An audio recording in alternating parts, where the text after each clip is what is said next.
Hôm nay Điện máy Văn Chiến bên em xin giới thiệu đến mọi người một sản phẩm, đó chính là bình nóng lạnh đến từ thương hiệu Aqua, một thương hiệu nổi tiếng của Nhật. Với công nghệ tiết kiệm điện được đánh giá 5 sao, tích hợp nhiều công nghệ như công nghệ chống giật độc quyền, công nghệ kiểm soát nhiệt quét, công nghệ ion bạc khói khuẩn, đảm bảo an toàn tối đa cho người sử dụng.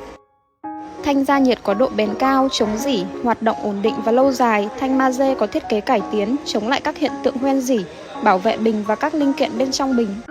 Có một đèn báo nguồn và hoạt động độc lập, điều chỉnh nhiệt độ vô cấp.